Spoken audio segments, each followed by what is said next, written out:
नमस्कार फ्रेंड्स।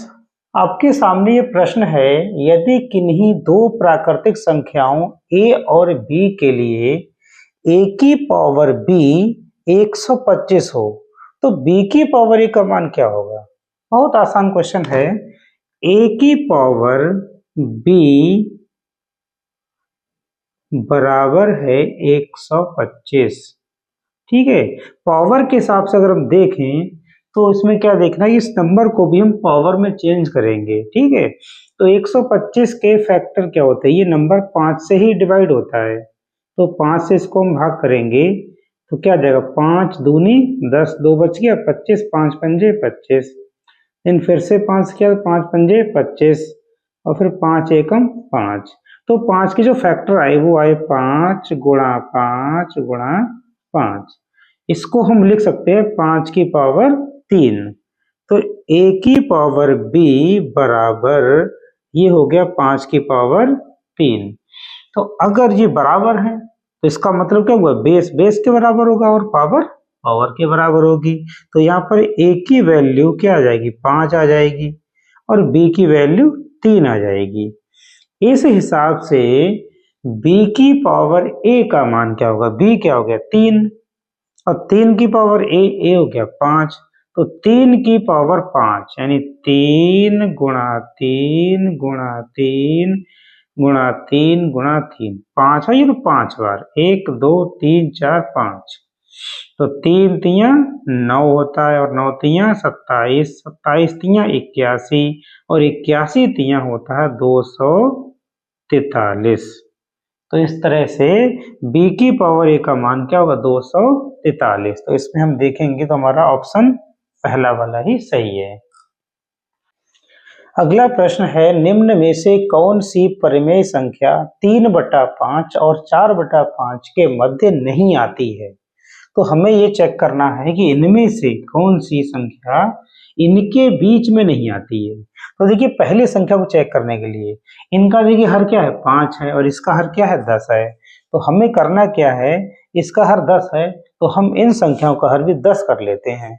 तो देखिए 3/5 और 4/5। ठीक है, हर को 10 बनाने के लिए 2 से गुणा कर देंगे, तो 2 से गुणा कर देंगे। ठीक है, क्या हो गया, 5 दूनी 10 और 3 दूनी 6, ये हो गया 6/10 और ये हो गया 4 दूनी 8/5 दूनी 10। अब देख लीजिए 7/10 क्या 6 और 8 यानी बटे में 10 देखो इसके भी है, तो 6 और 8 के मध्य आता है 7, आता है। तो ये तो हमारा ऑप्शन गलत हो गया भाई, ये तो इसके मध्य नहीं आती, हमें ढूंढना है। तो अब देखेंगे 30 वाला, 30 वाले के लिए क्या करेंगे, अब इनका हर हम 30 बना देते हैं फटाफट, 3/5 और 4/5।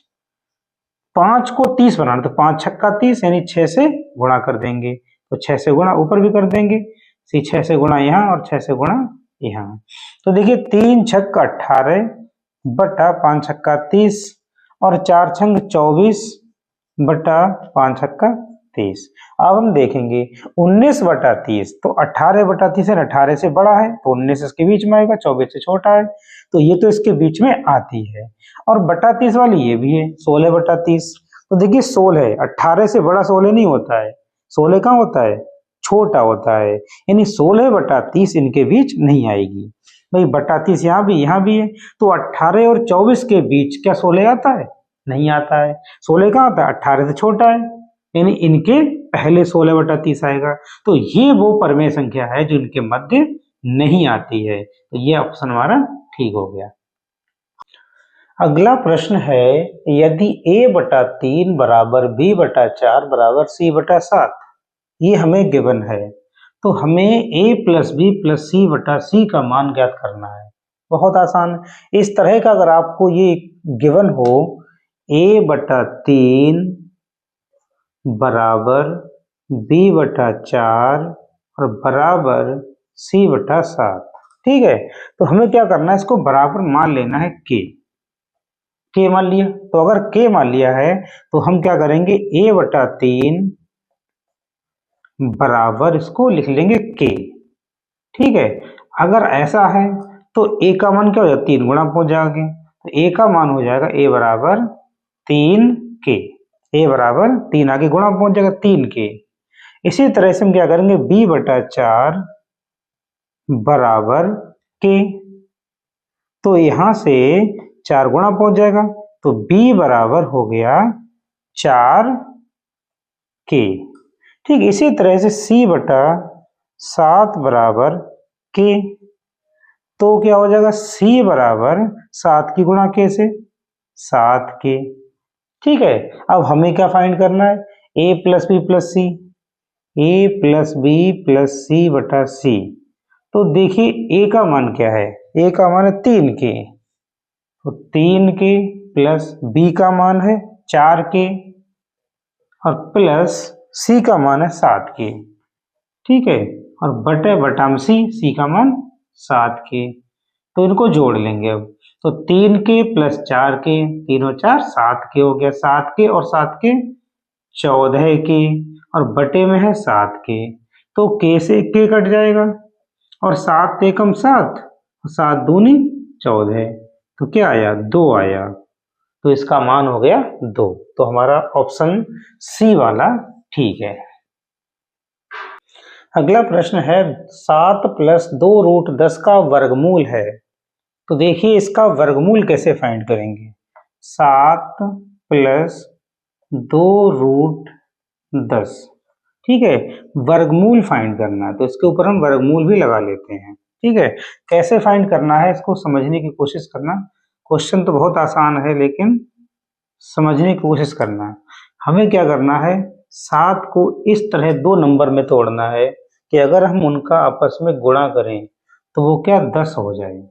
तो कैसे करेंगे, 7 को लिखेंगे 5 प्लस 2, 5 प्लस 2 और प्लस 2 रूट 10। ठीक है, 10 को भी यहाँ लिख लेते हैं, क्या लिखेंगे, 5 गुणा 2, 5 गुणा 2। देखिए वो करना क्या है, इसमें करना ये है कि हमें यहाँ पर ये 2 टर्म थे, हमने इसके 3 टर्म बना लिए, हमें इनका होल स्क्वायर बनाना है। होल स्क्वायर कैसे बनेगा, 5 को हम लिख सकते हैं रूट 5 का स्क्वायर, क्योंकि स्क्वायर से रूट हट गया तो ये 5 5 ही रह गया। इसी तरह से हम 2 को लिखेंगे रूट 2 का स्क्वायर। ठीक है, तो स्क्वायर और रूट एक दूसरे अपोजिट होते हैं, तो 2 रह गया, और प्लस यहाँ लिखेंगे 2 और गुणा 5 है, इसको रूट 5 अलग लिखेंगे और गुणा इसको रूट 2 अलग लिखेंगे। अब जो दिख रहा है आपके लिए, ये क्या एक तरह से आइडेंटिटी है, ये वाली a प्लस बी का होल स्क्वायर होता है a square plus B square plus 2ab। तो देखिए a स्क्वायर, a की वैल्यू क्या हो जाएगी, रूट 5, तो रूट 5 का स्क्वायर प्लस रूट 2 का स्क्वायर, ये b स्क्वायर हो गया, प्लस 2 और a रूट 5 और b रूट 2, तो ये एक तरह से क्या बन गया, ये बन गई आइडेंटिटी। तो रूट तो बाहर ऐसे ही रहेगा, ये हो गया a की वैल्यू रूट 5 और प्लस आएगा b क्या है, रूट 2 और इन पे लग गया स्क्वायर। ठीक है, फिर ये स्क्वायर है, इससे रूट हटा दो, ये तो रूट 5 और प्लस रूट 2, तो जो संख्या दी गई थी इसका वर्गमूल आया रूट 5 प्लस रूट 2। तो हमारा देखिए ऑप्शन ये root 5 plus root 2, C option सही है। अगला प्रश्न है, यदि किसी संख्या के 3/4 का 2/3 24 के बराबर है। ठीक है, तो पहले तो हमें क्या करना, वो संख्या ज्ञात करनी है। तो मान लेते हैं वो संख्या क्या है, x है। ठीक है, वो संख्या x है। अब इस संख्या का 3/4, संख्या के 3/4, तो संख्या के मतलब गुणा होता है, और 3/4 तो संख्या का 3/4। ठीक है, संख्या का 3/4 का 2/3, तो फिर क्या आया 2/3, 24 के बराबर है, तो बराबर हो गया 24। ठीक है, कोई संख्या x मान ली, उसके 3/4 का 2/3 24 के बराबर है। हमें क्या करना है, x पता करना पहले, तो ब्रैकेट को चूंकि यहाँ भी गुणा ब्रैकेट हटा दो, तो x गुणा 3/4 और गुणा 2/3 बराबर 24। तो देखिए ये गुणा 3 ये बटा 3 ये कट जाएगा, 2 एकम 2 और 2 दूनी 4। तो देखिए x गुणा ऊपर क्या बचा सिर्फ 1 बटे में क्या बचा 2 बराबर 24।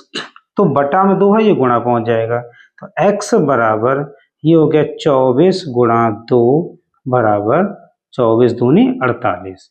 वो संख्या आ गई 48। अब सवाल ये है तो उस संख्या का 1/4, संख्या तो 48 आ गई, अब 48 का 1/4 क्या होगा?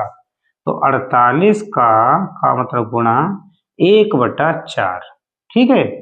तो क्या करना, हम 4 से इसको भाग कर देंगे, तो 4 एकम 4 और 4 दूनी 8, तो संख्या आ गई 12 है, ठीक है। तो ये इसका ऑप्शन बी सही है।